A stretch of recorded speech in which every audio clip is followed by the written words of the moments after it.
que es el inicio de la estática de fluidos.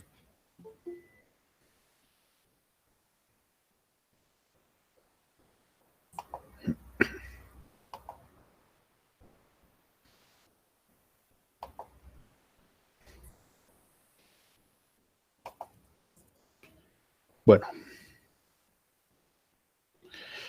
entonces vean, estos son los diferentes estados del agua, especialmente, diríamos de la mayoría de los fluidos. Obviamente no todos pasan por estos 4 estados. Antiguamente se conocía 3 estados, ¿no? Sólidos, líquidos y gases.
Nuevamente, está medio intermitente el internet en esta zona, pero lo que les decía es que nuestro estudio como tal, o un fluido, tiene que ver con los líquidos y con los gases.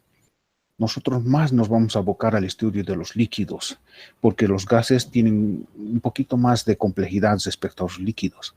Pero para comprender mejor los gases es importante comprender a los líquidos. Y entonces si llevamos a ambos a la vez, estaríamos como una materia más introductoria. Sin embargo, esta materia es una materia profesionalizante y por eso la vamos a ver como tal y nos vamos a abocar prácticamente a lo que son líquidos y a transportar líquidos a través de cañerías. No vamos a ver canales ni gases como tal. Un poquito de gases sí, pero en general no es nuestra rama, ¿no? Solamente nos vamos a abocar a los líquidos.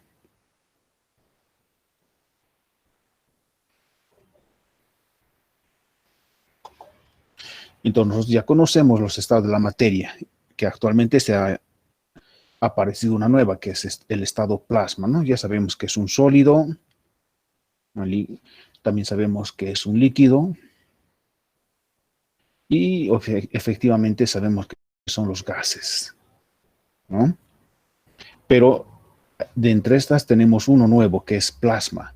¿Y qué es el estado plasma? Vean, es gas ionizado, formado de electrones con carga negativa y de iones con carga positiva.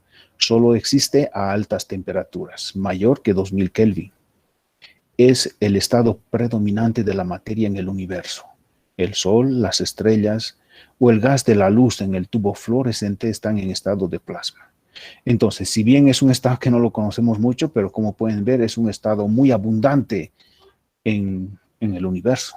Todo el universo externamente a nuestro planeta está conformado por estado plasma. ¿Sí? Se están haciendo nuevos estudios respecto a este estado. Y algunos ya se aplican, ¿no? Como tenemos las luminarias que están en estado plasma para poder transportar los haces de luz y generar este tipo de luz fluorescente que tenemos, o que antiguamente lo usábamos, ¿no? Ya no es tanto como lo que tenemos ahora que es LED. Entonces, este es el concepto como tal de un fluido. Si bien nosotros cuando alguien nos dice que es un fluido, decimos es un líquido o un gas, pero no es fácil dar el concepto de un fluido. Aquí está el primer concepto. Dice, un fluido es una sustancia que se deforma continuamente cuando se somete a un esfuerzo cortante, sin importar qué tan pequeño sea ese esfuerzo. El esfuerzo cortante en un punto es el valor límite de la fuerza por unidad de área, a medida que el área se reduce a un punto.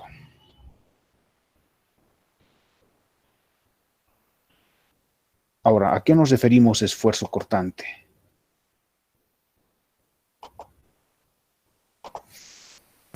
¿Qué es esfuerzo cortante? Recordando un poco estática.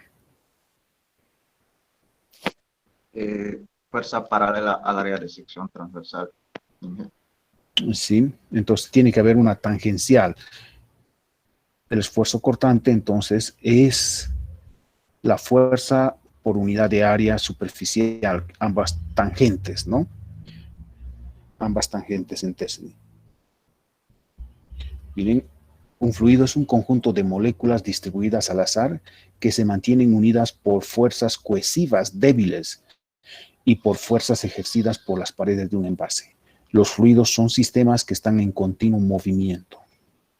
Y una diferencia esencial entre un fluido y un sólido es que un fluido no soporta esfuerzos tangenciales, pero sí los sólidos.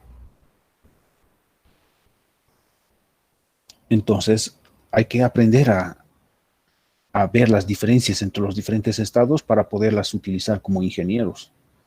Los sólidos lo hemos usado bastante, pero desde el momento en que se ha empezado a descubrir nuevos principios de los líquidos, ha revolucionado la industria.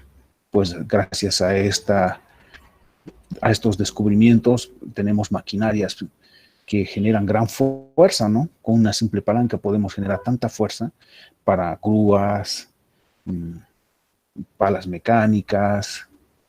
Toda la maquinaria pesada en realidad tiene este principio. Usa un fluido líquido para aumentar la fuerza. ¿Sí? Entonces, si lo que vamos a hacer ahora es analizar a detalle los principios. Nosotros, más que todo, tenemos que dominar estos principios, porque solamente querer resolver ejercicios y no dominar los principios, vamos a tener problemas. Y ahí viene, entonces, este es físicamente el concepto de la viscosidad de un fluido. Está escrita o ha sido definida por Newton, por eso se le llama ley de la viscosidad de Newton. Y lo que él trata de demostrar para expresar el concepto físico es colocar un fluido entre dos placas paralelas, como se puede ver aquí, una placa fija, la inferior, y la placa de arriba, que es la que se mueve. Entonces, como la placa fija está en reposo según la tercera ley de Newton, acción y reacción, o la primera ley de Newton también, que nos dice que todo cuerpo, si tiene una velocidad y está en contacto con otro cuerpo, estos tienen la misma velocidad porque están en un mismo punto de contacto, ¿no? Entonces, aplicando ese concepto, si esta superficie está en reposo, el fluido que está en contacto con esta placa también está en reposo. Eso significa que el movimiento de un fluido entre dos placas paralelas no es uniforme, no tiene la misma velocidad, sino tiene una variante. Y la manera que lo explica Newton es de esta forma. Entonces, podemos analizar los elementos que van a actuar en este principio. Primero, el área. Obviamente, si vamos a usar una superficie para desplazarse, tenemos área. Para poder mover esta superficie necesitamos una fuerza. Y si hay fuerza, entonces hay velocidad. Y además la separación entre las placas. La separación entre las placas que también afectará la variación. Y si vemos entonces este análisis simple matemático, vamos a tomar como elemento fijo la fuerza. Entonces, la fuerza, si yo quiero incrementar la fuerza, para aumentar la fuerza o para poder mover esta superficie A, necesito más fuerza o menos fuerza. Si el área es más grande, necesitaré más fuerza para moverla. Si la área es pequeña, necesitaré menos fuerza.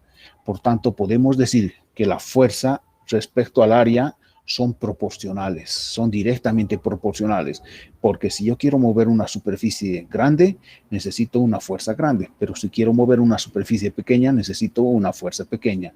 Son directamente proporcionales. Lo mismo pasa con la velocidad. Si yo quiero mover la placa o el fluido a mayor velocidad, tendré que aumentar la fuerza, porque la fuerza está en función a la variación de la velocidad. entonces también decimos que la fuerza está directamente proporcional a la velocidad. Pero ¿qué pasa con la separación entre las placas?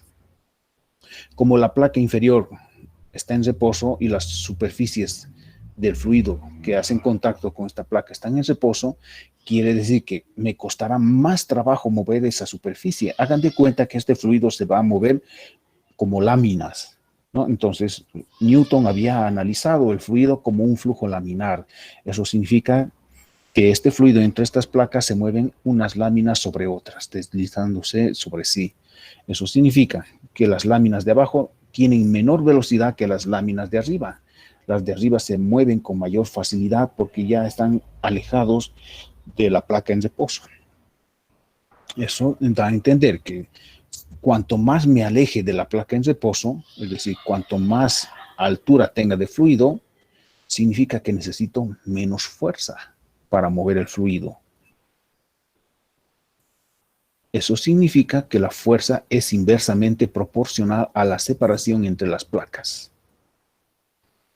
Si juntamos estas tres aseveraciones, diríamos que la fuerza es igual a una constante de proporcionalidad mu, para darle igualdad, porque aquí son proporciones, por el área, por la velocidad u sobre la separación entre las placas z. Pero esto lo hemos analizado en la placa superior. Y sin embargo, si lo analizamos en cualquier punto, como hay variación de velocidad, entonces no es constante. Tendríamos que variar la altura z. Entonces, el diferencial de la velocidad u respecto de z. Y ahí tendríamos, claro que esta A baja a dividir a la fuerza. Y como tenemos fuerza tangencial sobre área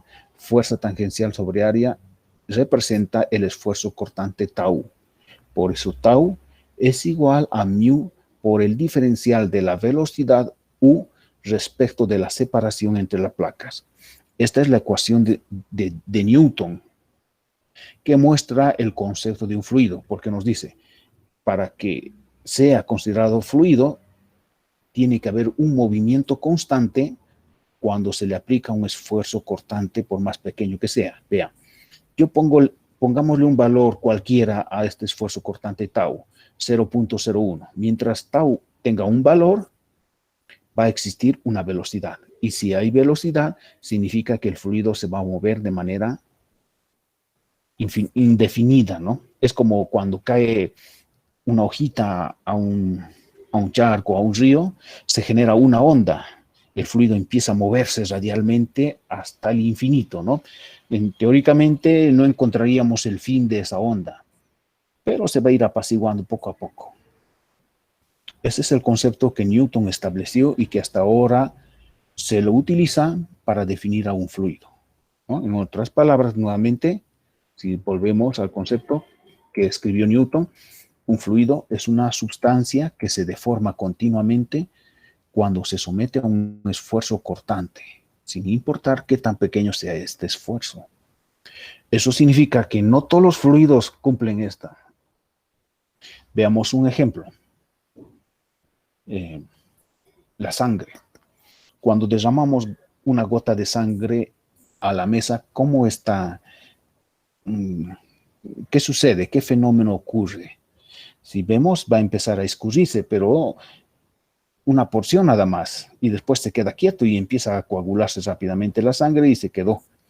Pero si vertimos agua a la mesa, entonces el agua va a empezar a discurrirse, ¿no? Poco a poco, y viéndolo en el tiempo, ese agua se va a derramar hacia el piso. Entonces, hay una diferencia entre el agua y la sangre. Entonces, existe una clasificación de fluidos. Los fluidos que cumplen la ley de Newton y los fluidos que no cumplen la ley de Newton. Entonces, los que no cumplen la ley de Newton significa que no tienen un movimiento continuo cuando se le aplica un pequeño esfuerzo. Y entonces, a los fluidos que cumplen la ley de Newton se les llama fluidos newtonianos. Y están avalados por esta ecuación que les estoy mostrando, ¿no? Donde el esfuerzo cortante tau es igual a una constante de proporcionalidad mu por el diferencial de la velocidad respecto de la separación entre las placas paralelas. Y los fluidos que no cumplen la ley de Newton se llaman entonces fluidos no newtonianos. Y esa es la primera clasificación grande de los fluidos newtonianos y los no newtonianos. Y nosotros a lo largo de todo este semestre solamente vamos a estudiar los fluidos newtonianos. No así los no newtonianos, porque estudiar los fluidos no newtonianos ya es otra especialidad. Requiere otros conceptos, otras ecuaciones, porque hacen fenómenos diferentes. ¿Sí? Entonces, en ese aspecto es importante ver que hay una clasificación grande. Y es entonces que tenemos esto, ¿no? Fluidos newtonianos y los no newtonianos. Y si hacemos una gráfica del esfuerzo cortante tau respecto a la deformación, podemos encontrar muchos tipos de fluidos, pero el fluido newtoniano es esta con pendiente constante. ¿Pueden ver? Parte en el reposo. Cuando el esfuerzo cortante es cero, no hay movimiento, deformación cero. Pero a medida que pasa el tiempo, entonces, a medida que aumenta el esfuerzo cortante, aumenta el movimiento o viceversa. Pero estos otros tipos de curvas son otros tipos de fluidos, los dilatantes, pseudoplásticos, los plásticos de Bigman y así sucesivamente, ¿no? Entonces, si nosotros vemos un poco más, los fluidos no newtonianos tienen toda otra familia, ¿no? Se dividen en tres familias, independientes del tiempo, dependientes del tiempo y los viscoelásticos. Y los dependientes del tiempo se vuelven a subdividir en fluidos pseudoplásticos, fluidos dilatantes y fluidos plásticos de Bigman. Y los dependientes del tiempo tenemos los tixotrópicos y los reopépticos. Entonces, como ven, es otro mundo que actualmente está tomando fuerza porque hay muchas fábricas o empresas que están usando este tipo de productos. Ahí tenemos las tintas de impresora. Las tintas de impresora también están en el rango de los fluidos no newtonianos. Tenemos las carpicolas, los pegamentos en sí, que son fluidos no newtonianos, ¿no? Y podríamos, si analizamos así a detalle, podríamos encontrar muchos ejemplos de fluidos no newtonianos. Tenemos un ejemplo. El agua con maicena. Si nosotros mezclamos agua con maicena, se vuelve un fluido no newtoniano. El agua es newtoniano, pero al ponerle maicena, generamos un efecto tal que la volvemos en fluido no newtoniano.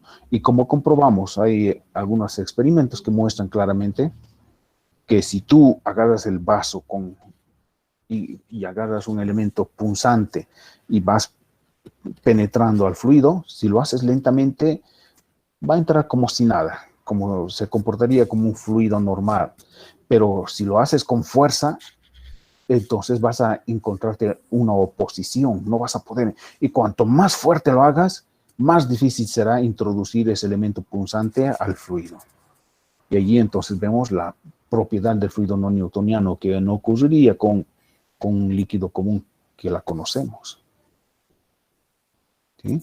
Entonces es una familia que no lo vamos a estudiar, los fluidos no newtonianos. Tenemos que saber, obviamente, por qué son considerados otra familia y sus divisiones, como las que pueden ver. ¿Sí? Entonces, los fluidos los newtonianos, existe una relación, dice, entre la magnitud del esfuerzo cortante y la tasa de deformación, ¿no? Si el esfuerzo cortante es grande, la tasa de deformación también será grande. Y ahí aparece en la ecuación que vimos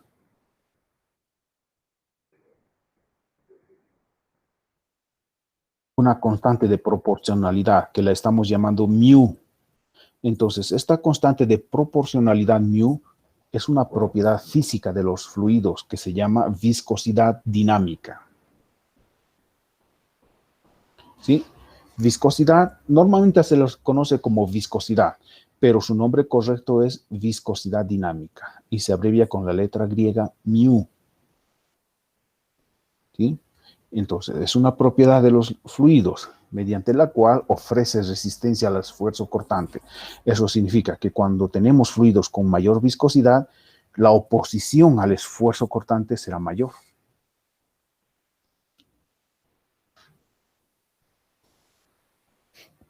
Podemos decir que esta viscosidad es constante hasta temperaturas moderadas y no, en realidad podemos decir que la viscosidad es variación de la temperatura prácticamente a presiones moderadas, pero cuando ya la presión aumenta mucho, entonces esta es la ecuación correcta de la viscosidad, ¿no? Que no lo vamos a usar. Nosotros vamos a trabajar en flujo permanente, entonces simplemente decimos que la viscosidad, que es una propiedad física de los fluidos, es función de la temperatura, tanto para los líquidos como para los gases. Solamente que aquí ya comienza una diferencia, que la viscosidad de un líquido disminuye con la temperatura, pero en los gases la viscosidad de un gas aumenta con la temperatura, ¿no? Aquí está una primera diferencia. Y podemos ver en las gráficas. Esta es una tabla que se usa bastante, en la cual en la parte de abajo podemos ver a los gases. Entonces, a medida que aumentamos la temperatura, podemos ver que la viscosidad está aumentando. Mientras que en los líquidos, a medida que aumentamos la temperatura, está disminuyendo su viscosidad de manera fuerte.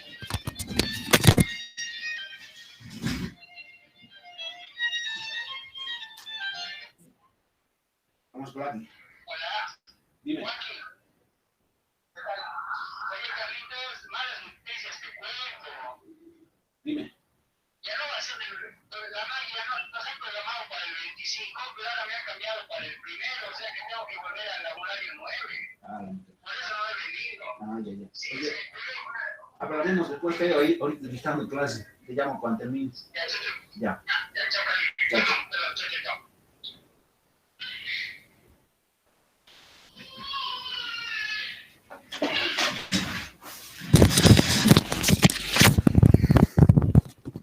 Van a disculpar, eso es lo malo, ¿no? De los cursos virtuales, siempre interrumpen.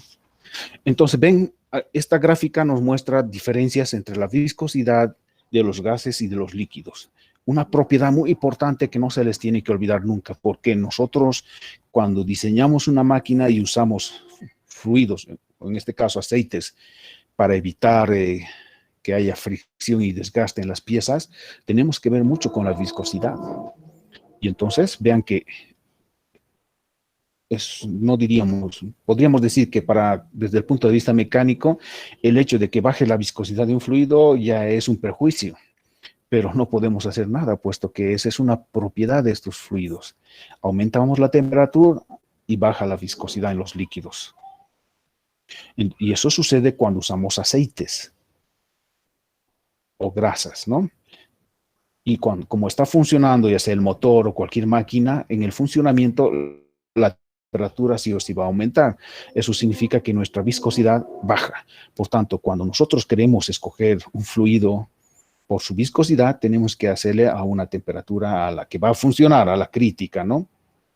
Eso no significa que cuando hablamos de un auto, por ejemplo, normalmente ese auto está funcionando a 70, 80 grados Celsius.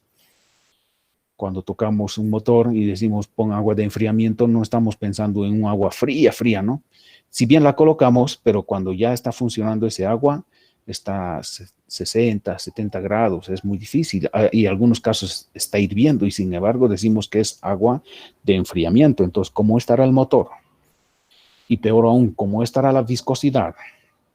Por esa razón es que estos aceites que se extraen del petróleo requieren aditivos. Los aditivos que se adicionan a los diferentes aceites sirven para mejorar esta característica, para que la bajada de viscosidad no sea tan brusca con la temperatura y además que no se degrade, porque hay aceites que se degradan muy fácilmente si le aumentamos demasiada temperatura. Entonces necesitamos colocarle estos elementos para mejorar las propiedades de este aceite. Y de ahí es que vienen diferentes aceites según códigos, ¿no? Ustedes ya lo van a ver eso en la otra materia que se llama teoría de la lubricación.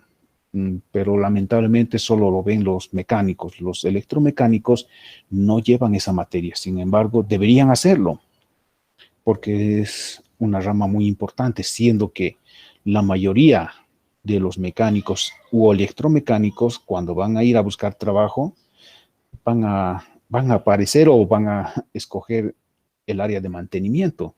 Yo diría que el 90% de los mecánicos y electromecánicos trabajan en el área de mantenimiento.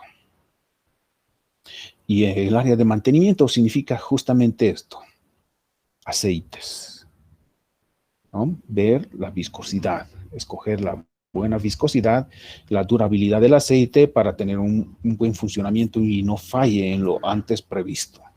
Entonces, es importante conocer las diferentes aceites y sus características y propiedades. Los mecánicos tienen más ventaja porque tienen otra materia más que solo lubricantes. No así ustedes, los electromecánicos. Les aconsejo que vayan como oyentes, aprendan un poco de los aceites, ya que dependerá también de eso su desarrollo profesional, ¿no? Entonces, tenemos un mundo de aceites. Y estos aceites ya están estandarizadas, ¿no? Bajo normas ISO. Entonces, si uno cumple normativa internacional, es que genera buenos aceites. En la refinería generamos bastantes aceites, especialmente automotrices.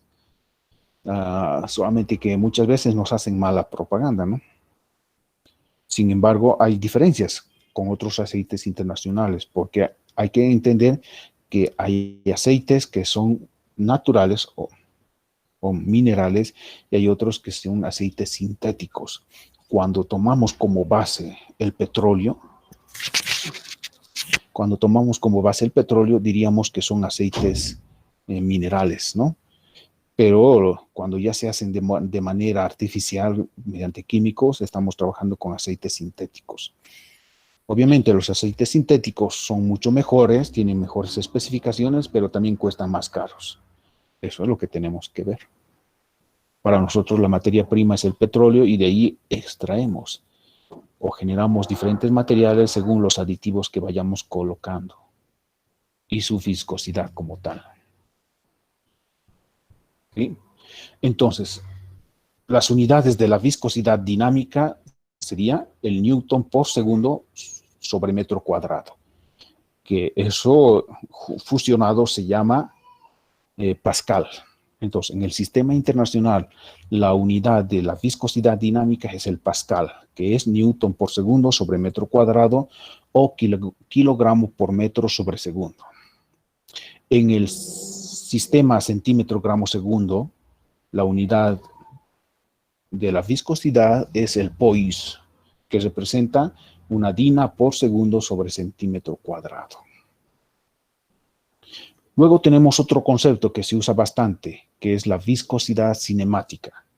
Hay una diferencia, pero uno dirá, ¿para qué se han inventado esto? Miren que la viscosidad cinemática es igual a la viscosidad dinámica entre la densidad. Pero, ¿por qué se hará esto? También es una propiedad, obviamente. Lo que pasa es que en laboratorio, cuando se obtiene o cuando se quiere diferenciar de los diferentes fluidos sus viscosidades, lo que realmente se mide es la viscosidad cinemática. Y multiplicando por la densidad, obtenemos la viscosidad dinámica. Pero en los cálculos, ya sean químicos o físicos, como en este caso, puede ser termodinámica o fluidos, se utiliza en los cálculos la viscosidad dinámica, ¿no?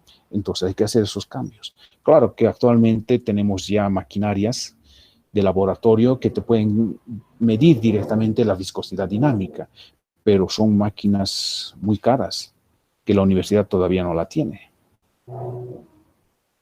¿Sí?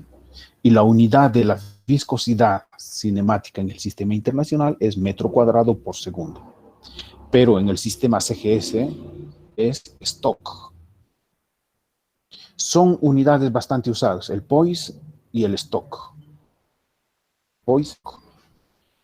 pero en el sistema internacional debería usarse el Pascal. ¿Sí?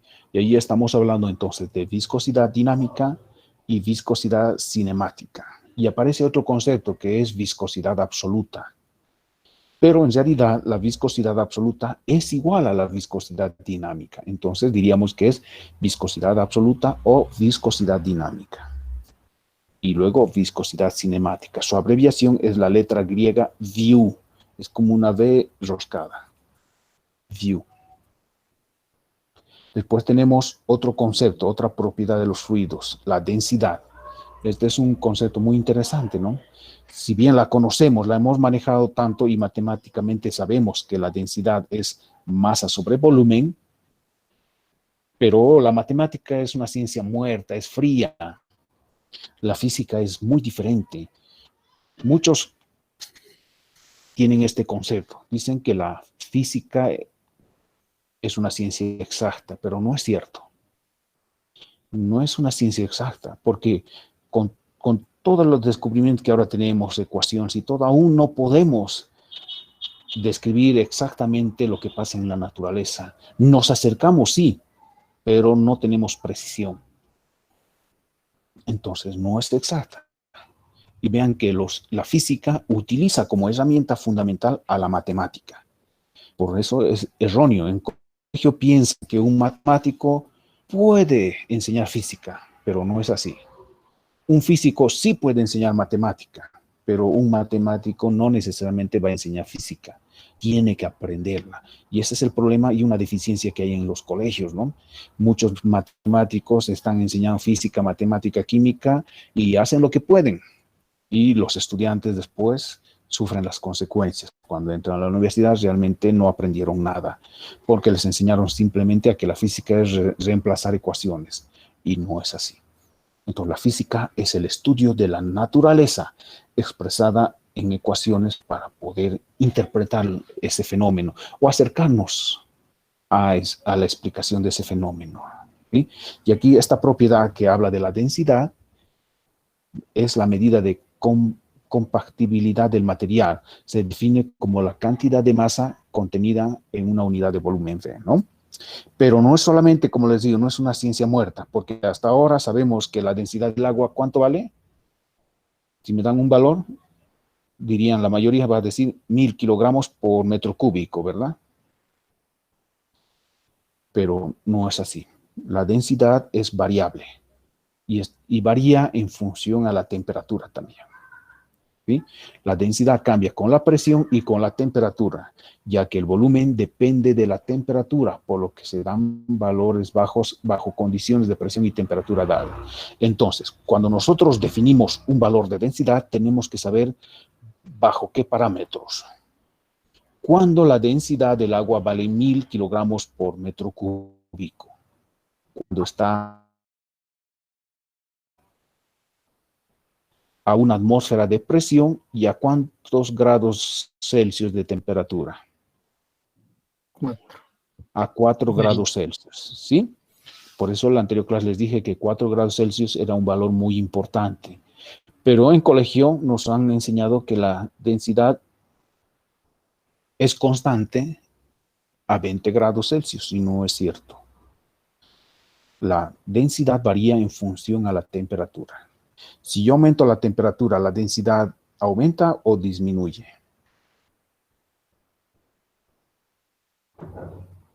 Disminuye. Disminuye, ¿sí? Y aquí tenemos una gráfica, miren, una gráfica de la densidad en función a la temperatura. Más temperatura, menor densidad. Pero llega un punto a 4 grados Celsius. A 0 grados Celsius, la densidad del agua no es 1000, es menos de 1000.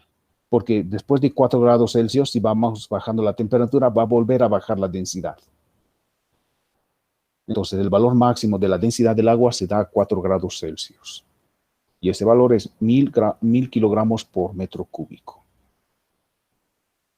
Esta gráfica es muy importante tenerla para que nos permita comprender mejor este concepto de densidad también. Ahora, ¿por qué es importante? Según las leyes conservadoras nos dicen cuando hacemos un análisis, ya sea de un fluido, de un gas, lo que debemos mantener constante, ¿qué sería?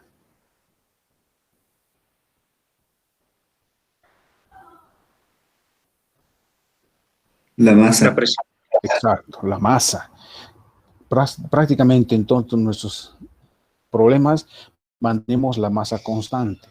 Entonces, si la masa es constante, para que la densidad disminuya, ¿qué tiene que pasar con el volumen? ¿Aumentar o disminuir? Aumento. No. Aumenta. ¿Sí? Entonces, eso significa que cuando aumento la temperatura, el volumen aumenta y por eso la densidad disminuye, considerando que la masa es constante. ¿Sí? Y este fenómeno también tiene problemas y puede beneficiarnos o perjudicarnos si no comprendemos a cabalidad lo que está pasando.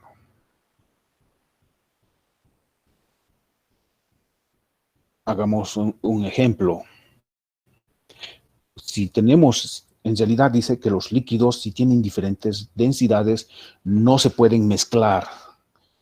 Cuando yo coloco en un recipiente varios fluidos con diferentes densidades y lo dejo reposar un momento, ¿qué va a pasar? Se van a generar diferentes capas.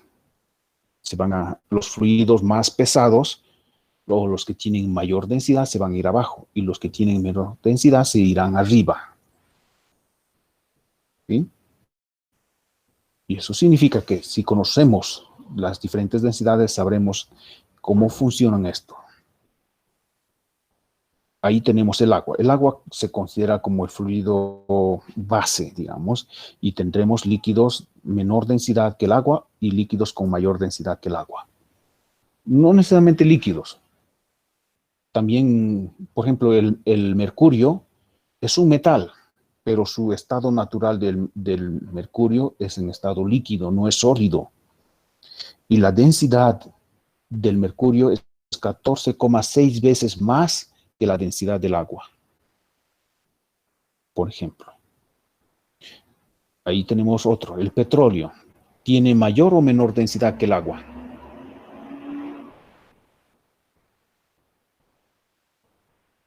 Menor densidad. Exacto. El petróleo tiene menor densidad que el agua, al igual que todos los aceites. ¿Sí? Muchos creen que por sus características del petróleo tiene mayor densidad que el agua. No es cierto. Tiene menor densidad. ¿Eso qué significa? Que cuando hacemos una perforación de pozo a grandes profundidades, primero encontramos el petróleo y después el agua. Pero no sabemos con precisión a qué profundidad está el petróleo, así que se perfora más y se mezcla el petróleo con el agua. Y cuando extraemos petróleo, también extraemos agua. Eso significa que después de un pozo petrolero o cuando sale el petróleo como tal, tenemos que construir una pequeña planta para quitarle el agua. ¿Por qué le quitamos el agua al petróleo antes de llevar a las refinerías o venderla, digamos?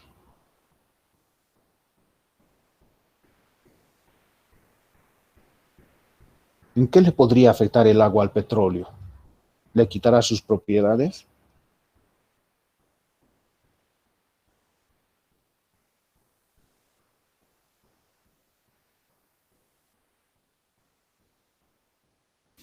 El agua es un líquido, es un fluido noble, no le quita propiedades. Pero, ¿por qué la quitan? ¿Por qué es necesario extraerla? Tenemos que construir una planta para quitar el agua. ¿Será, Inge, por eso el tema de la densidad, que las máquinas ya están preparadas para la densidad del petróleo y el agua le va a aumentar la densidad? Sí, puede ser. Le afectaría, obviamente, pero hay otra explicación más. El volumen. Nos convendría vender más volumen, ¿no? Agua barata mezclando con petróleo ganamos más dinero. Nadie va a querer ser engañado, pero hay otra explicación más. ¿Puede ser que al ser una mezcla cambian los puntos de fusión y ebullición y eso afecta al proceso? No. Es por la oxidación. Porque el petróleo, ¿en qué lo vamos a transportar? en cañerías, ¿verdad? En su mayor caso, o en recipientes a presión. Pero tanto las cañerías o los recipientes a presión están hechos de metal, de acero al carbono. Entonces, cuando el acero al carbono hace contacto con agua, empieza a oxidarse. Y al oxidarse va a haber desgastes, ¿no? Y puede haber perforaciones. Y no queremos, nosotros queremos que nuestras máquinas duren muchos años. Entonces debemos evitar que pierdan espesor. Por eso se le quita el agua, para evitar la oxidación en el transporte. Y peor aún, como las cañerías están enterradas, no nos daríamos cuenta si están sufriendo oxidación o si ya se perforó, ¿no? Y ahí perderíamos harto producto. Entonces sí debemos quitarle el agua para evitar la oxidación. También resulta que, ¿qué es el petróleo como tal? Combustible. Sí es un combustible, pero nadie usa petróleo para hacer funcionar una máquina directamente, ¿no? Sino que lo extrae del petróleo los diferentes elementos, ya sea gasolinas, querosenes, diéseles y todo. Extrae del petróleo. Por tanto, el petróleo como tal, o su nombre común que se le llama crudo, también se le dice, no es tan fácil definirla o darle una característica real, porque cada petróleo es muy diferente. A ver, por ejemplo, ¿qué color tiene el petróleo?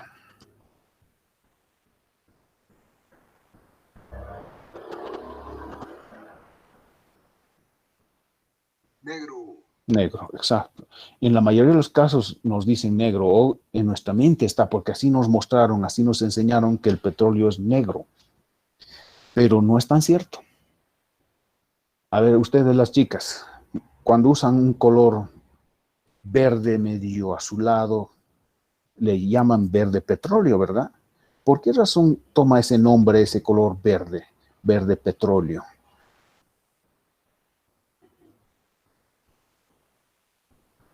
¿Será que hay petróleo color verde también?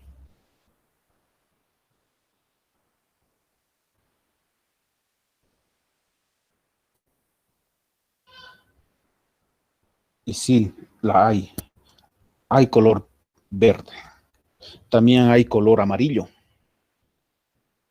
Y también hay color transparente. Para que tengan una idea, nuestro petróleo que se extrae, o que se ha extraído antes, porque hasta ahora no se ha extraído ni uno más, nuestro petróleo tiene color transparente. Entonces, si entendemos más a cabalidad, el petróleo es una fusión de los diferentes elementos orgánicos que existen. Es decir, un petróleo puede tener metano, etano, propano, butano, etano, hexano, heptano, octano y todos estos elementos de la química orgánica. Más los contaminantes. Se llaman contaminantes aquellos que no son orgánicos, como por ejemplo el monóxido de carbono, el dióxido de carbono, el azufre. Puede tener plomo, puede tener también azufre, obviamente, puede tener mercurio. Entonces, dependerá de la zona en donde se encuentre y donde extraemos el petróleo, pueden tener estas impurezas. Pero para poder exportar, para poder llevar a una refinería del petróleo, tiene que eliminarse estas impurezas. Por tanto, si hay petróleos que tienen estos elementos, primero hay que construir plantas cerca para eliminarlas. Una planta para eliminar agua, otra planta para eliminar plomo, otra planta para eliminar azufre, otra planta para eliminar el mercurio y así sucesivamente, ¿no? Entonces, cuanto más construcciones tengamos, más caro nos sale, ¿no? Pero resulta que nuestro petróleo no tiene contaminantes. A lo mucho que se encuentra es agua y en algunos casos azufre. Pero no es muy común encontrar azufre. Eso significa que nuestro petróleo sale del pozo y directamente lo quitamos el agua y ya lo podemos usar. Por eso ha sido muy cotizado. Sin embargo, hoy en día se nos ha terminado todos los pozos. No tenemos reservas. Están buscando por todo lado, por eso es que también salió la ley del Amazonas, de poder perforar pozos en todo lado, ¿no? porque hay una desesperación grande de encontrar materia prima.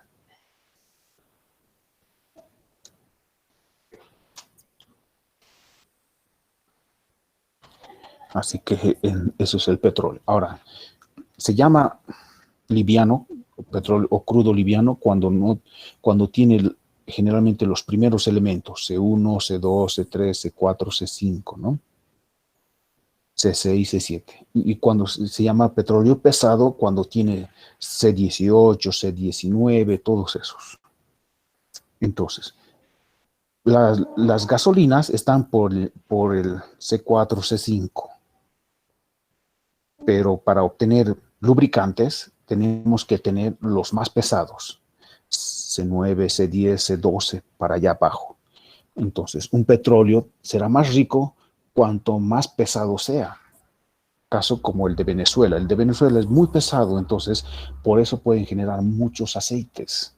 Pero Bolivia no puede generar mucho aceite puesto que nuestro petróleo es muy liviano.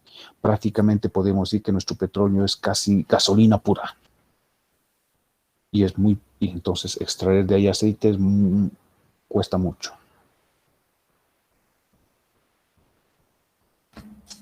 Solo hay que aumentarle octanaje y ya tenemos la gasolina que estamos comercializando, ¿no? Y como no tenemos materia prima, es que se ha implementado lo que se llama el etanol, han debido escuchar, ¿no?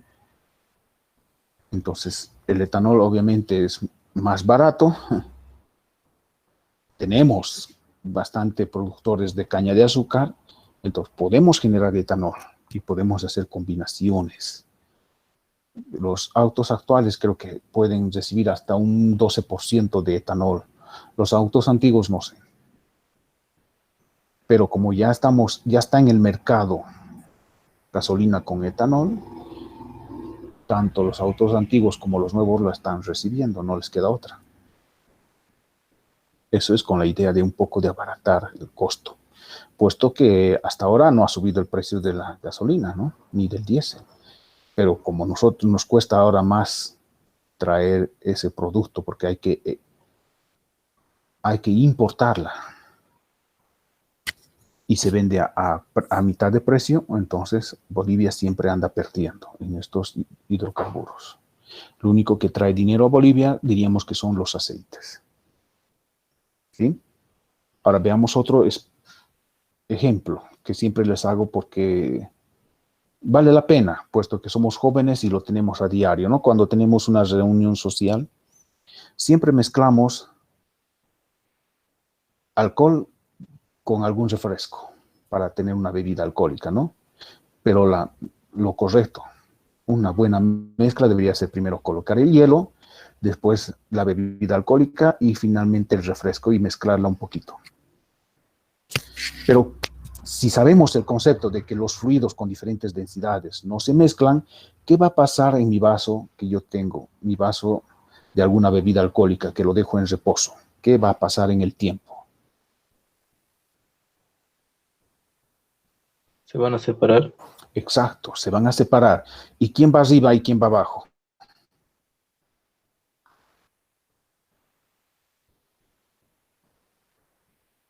El alcohol va arriba y agua abajo. Exacto, el alcohol va arriba porque tiene menos densidad que el agua. Entonces, si yo he dejado reposar mi vaso con una bebida alcohólica y cuando voy a tomar, no la mezclo que estoy tomando prácticamente.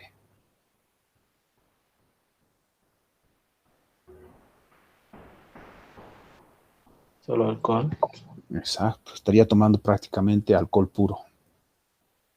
Y tomar alcohol puro uno se embriaga muy rápido, ¿no? Entonces no caigan en ese jueguito. Ustedes, antes de ingerir su bebida alcohólica, denle una mezcladita, muevan los hielos para que no estén ingiriendo alcohol puro, porque si no se van a marear muy rápido. Y peor aún si hacen esas invitaciones, ¿no? 50-50. El primero que toma el 50 prácticamente se está tomando todo el alcohol. Obviamente él es el que primero va a caer. ¿Sí? Por lo tanto, es muy importante manejar estas propiedades. Veamos, entonces, todo el concepto de refinación que usan las diferentes refinerías significa en esto. Se les da temperatura, por eso tenemos hornos. Entran a los hornos el petróleo y se le aumenta la temperatura hasta 800, 900 grados Celsius. En torres que son recipientes altas, pueden tener 40 metros. Normalmente una torre de destilación tiene 3 fracciones, la de arriba, la del medio y la de abajo. Entonces, al impartir la alta temperatura y el fluido llevarla por la torre de enfriamiento, va a haber una descomposición. Los más livianos van a ir hacia arriba, los no tan livianos van a ir por el medio y los pesados se irían abajo. Los que van arriba estaríamos hablando del metano, etano, propano, butano.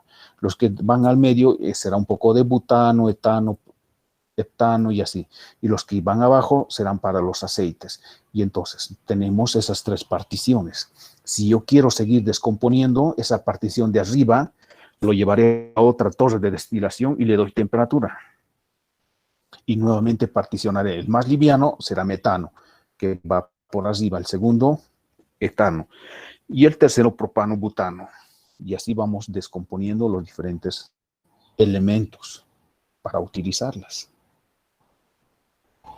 Y estamos jugando con temperatura, porque estamos trabajando con una propiedad que son la densidad. Como sabemos que los elementos que tienen baja densidad van siempre arriba, podemos descomponerlas de esta manera, ¿no? Entonces vean que estamos aplicando un principio y hemos generado toda una empresa, todo un negocio. Le damos temperatura y sacamos los diferentes extractos por descomposición. Los livianos arriba, los medianos abajo y los pesados, perdón, los medianos al medio y los pesados se irán hacia abajo. Ese es prácticamente. Pero aquí aparece otro detalle. Cuando nosotros queremos generar aceites de la parte pesada que hemos extraído del petróleo, llevamos a otra torre. Ahora, este pesado tenemos que descomponerle en 3 elementos, SAE 10, SAE 20, SAE 30, y el final que va a ser dry stock, o que le llamamos asfalto, o alquitrán, ¿no? Entonces, para generar los diferentes aceites también descomponemos. Pero resulta que como ya es pesado y le impartimos bastante temperatura, a craquearse, va a empezar a quemarse como goma, como llanta. Y entonces el resultado de un aceite sería un aceite de mala calidad, oloroso, negro. Y eso nadie quiere. Pero para poder generar los diferentes aceites, necesitamos descomponer. Solamente que ya no podemos aumentar temperatura porque empieza a degradarse. Pero como necesito descomponer, entonces, ¿qué otra propiedad debo trabajar? ¿Qué debo variar para poder descomponer ahora a este elemento pesado? ¿Enfriar? La presión. La presión, eso. Porque también es función de la presión. ¿Sí? Vean que una forma de llegar al punto de ebullición es dándole temperatura. Pero si ya no puedo darle temperatura porque voy a aplicar los fenómenos que no son agradables, entonces para poder ebullir o poder generar estas descomposiciones, tengo que bajar la presión. Porque al bajar la presión, hago que el fluido pueda ebullir a menor temperatura. Por eso es que si nosotros analizamos, a nivel del mar, el agua va a hervir a 100 grados Celsius, ¿sí? A una atmósfera de presión. En Cochabamba, que estamos a 2.500, 2.600 metros sobre el nivel del mar, el agua ya no hierve a 100 grados Celsius, está hirviendo más o menos a los 86 grados. En La Paz, en Oruro, peor aún, porque a mayor altitud, menor presión.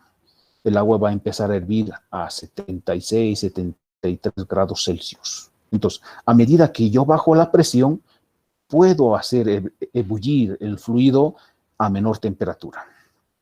Y eso es lo que hacemos. Queremos descomponer estos 3 elementos por el mismo principio que hemos hablado anteriormente, pero como ahora no puedo elevar la temperatura, quiero que se empiece a dividir a la temperatura ambiente. Entonces, ¿qué debo hacer? bajar la presión. Y bajar la presión significa generar vacío. Entonces, estas nuevas torres serán torres de vacío, ya no torres atmosféricas. Pro mi cometida. Si ven, estoy aplicando los principios. El principio y los líquidos o los fluidos de menor densidad se van arriba y los de mayor densidad se van abajo. Y esto está en función a la temperatura. Si domino bien los principios, puedo aplicarla en la ingeniería. Y eso es lo que queremos. No queremos saber resolver ejercicios. Queremos aplicar los principios. Porque esos principios nos permitirán diseñar muchas cosas más de las que vemos y las que conocemos. En cambio, si solo resolvemos problemas, nos quedamos ahí trancados. ¿Sí? Tenemos que desglosarla al principio. Ahora, veamos con los gases. ¿Por qué resulta, según esta gráfica, por qué los líquidos, la viscosidad disminuye con la temperatura, pero en los gases aumenta? ¿Cuál es la explicación? ¿Cuál es el fenómeno?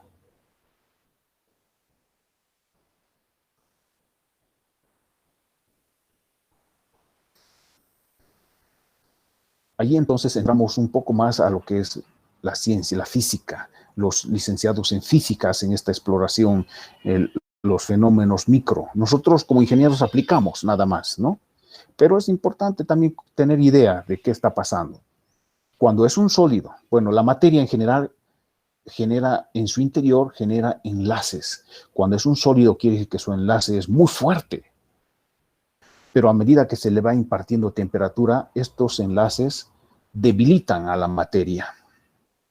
Empiezan a soltarse. Entonces, cuando está en estado líquido, los enlaces de estas moléculas son suaves, no son fuertes. Se pueden deshacer fácilmente. Pero cuando ya está en estado gaseoso, ya no hay enlaces. Se rompe totalmente los enlaces. Y estas moléculas van a empezar a moverse de un lado por otro, porque a medida que se le da temperatura, también se incrementa la energía cinética. Entonces van a empezar a moverse de un lado a otro lado, de un lado a otro lado. Y cuando les sigo aumentando temperatura, entonces se mueven más agitados y van a producirse muchos choques. ¿Sí? Ahora, si nosotros retrocedemos un poquito al concepto de viscosidad, decimos que la viscosidad es una propiedad de los líquidos que se oponen al movimiento. Cuanto es más viscoso, quiere decir que hay menos movimiento, ¿no?, del fluido. Al generarse los choques de estas moléculas en los gases y al aumentarse más los choques, ¿qué va a pasar? Voy a evitar que el fluido se mueva. Es como si estaríamos en un aula, imagínense, tenemos una puertita de 1 metro y somos 100 estudiantes y alguien nos dice, hay fuego. Y si salimos corriendo y nos pisamos unos a otros, ¿cómo es el flujo de movimiento de la salida de la puerta? Va a ser lenta. Y cuanto más corran y más choques hayan, va a ser más difícil salir de la puerta. Pero si saldríamos de manera ordenada, sería más rápido, ¿no? Pues entonces, por esa razón, a medida que se le aumenta temperatura a los gases, estas moléculas se incitan más a moverse por todos lados y generan muchos choques y por tanto se oponen al movimiento. Y al oponerse al movimiento, hace que su viscosidad suba. Pero no sucede así en los líquidos, porque en los líquidos, como todavía tienen enlaces, a medida que se aumenta la temperatura, el enlace se va rompiendo, se hace más suave y por tanto hay mayor movimiento. Y por eso es que disminuye. La idea sería no romper los enlaces para mantener esa viscosidad, pero no se puede. Se pone elementos aditivos para mejorarla, pero no se llega al 100%. No hay ni un líquido o ningún aceite que tenga una viscosidad constante a medida que varía la temperatura. No existe. ¿Sí? Y entonces podemos seguir hablando mucho, ¿no? En este otro caso, de la densidad,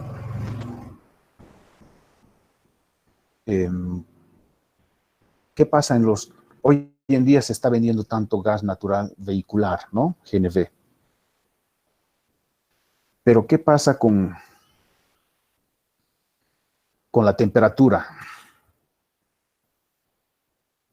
¿A qué hora cargan sus automóviles gas natural? Tenemos en la mañana, en la tarde, en la noche.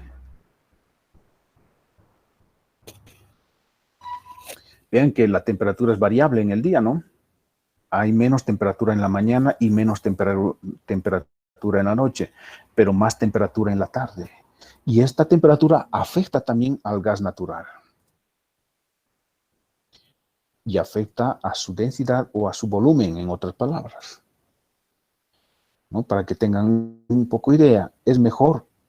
Nosotros tenemos un recipiente definido para almacenar gas y la máxima presión que se debe cargar en ese recipiente es 200 bares. No se puede cargar más. Entonces, cuando se mete gas, el tope va a ser los 200 bares. Pero si nosotros logramos transportar más fluido, porque nosotros podemos comprimir bastante el fluido. Y aquí ya no es tan cierto, ¿no? De que la masa es constante. Porque en ese recipiente, que es un volumen constante, podremos meter más masa o menos masa. Pero en los combustibles no se llama masa, en realidad se llama poder calorífico. Lo que realmente nos interesa de estos combustibles es el poder calorífico. Y este poder calorífico no es constante, no es porque tenemos un volumen definido, tenemos introducido el mismo poder calorífico. No es así, es variable. Y esto depende también de la temperatura, ¿no? Por eso es que a temperaturas altas van a darse cuenta que ustedes van a pagar más dinero por el mismo producto que a temperaturas bajas. Es mejor entonces cargar gas, ya sea en la mañana o en la noche. Cuando hace más frío, vamos a llenar el recipiente con menos dinero. Tenemos otra aplicación del principio. ¿Sí? Y aquí podemos ver entonces las diferentes densidades de los elementos. El que tiene mayor densidad es el oro.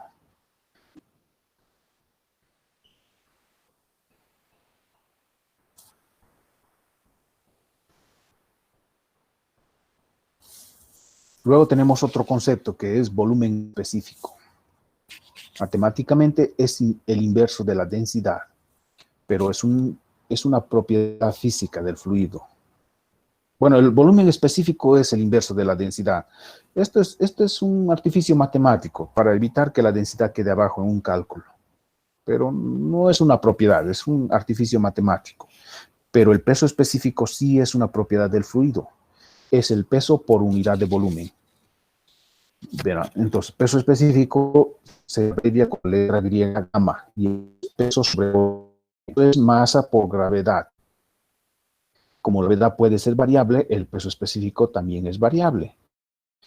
Si hacemos un cambio, masa sobre volumen es densidad, entonces el peso específico también va a ser igual a la densidad de la gravedad.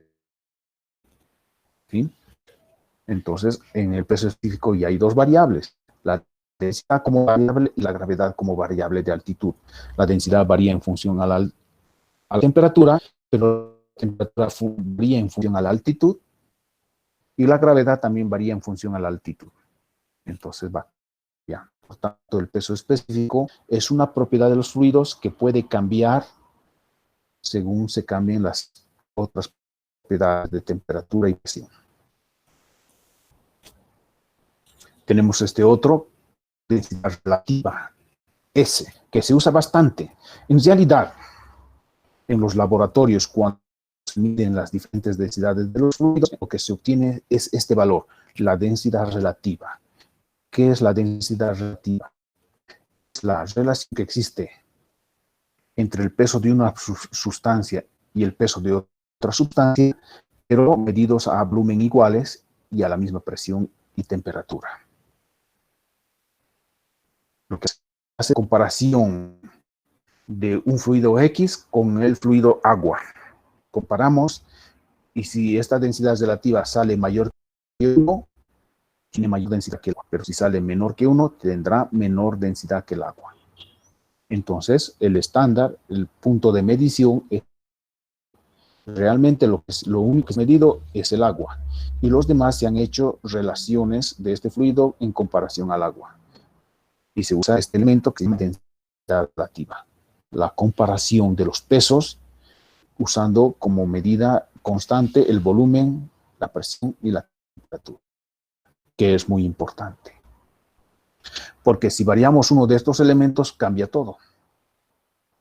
Por eso es cuando se venden productos líquidos, cuando se hacen convenios de otros países, venta de gasolina, de gas, de lo que sea, para recepcionar. Si yo voy a enviarle, actualmente cuando vendemos líquidos se vende en volumen, ¿no? En metros cúbicos, galones por minuto, o en fin, barriles. Entonces, en realidad, la unidad de medida de venta de los líquidos es el volumen. Pero el volumen es muy sensible, puede variar en función a la presión y a la temperatura. ¿Qué tal si nosotros aquí tenemos un producto en Cochabamba? Vamos a vender a Brasil, donde se aumentó la temperatura. Entonces, yo mido aquí un volumen y cuando midan en Brasil será otro volumen. Las condiciones cambiaron y nadie va a estar de acuerdo.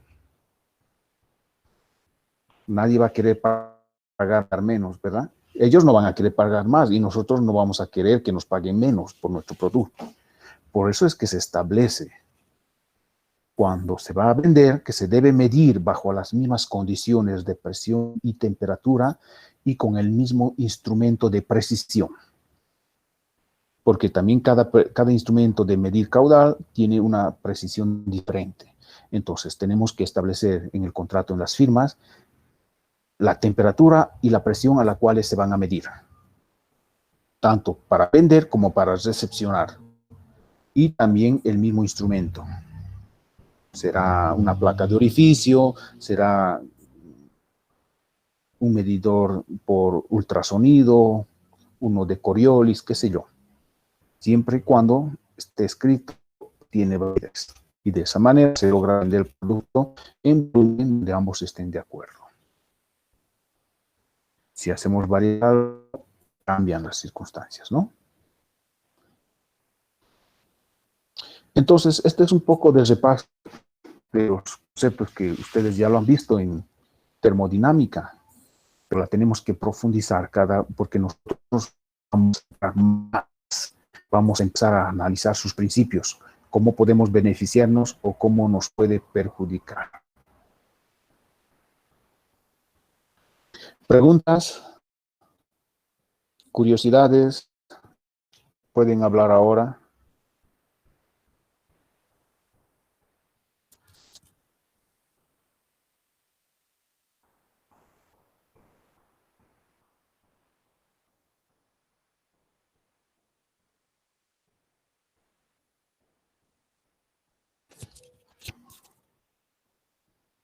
¿Alguien tiene alguna pregunta, alguna curiosidad tal vez?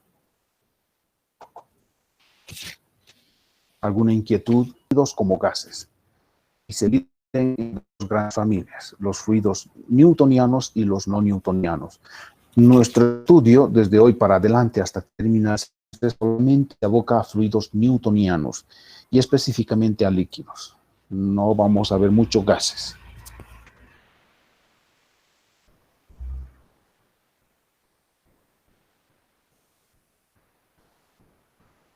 Quedamos aquí entonces. Nos veríamos el día viernes.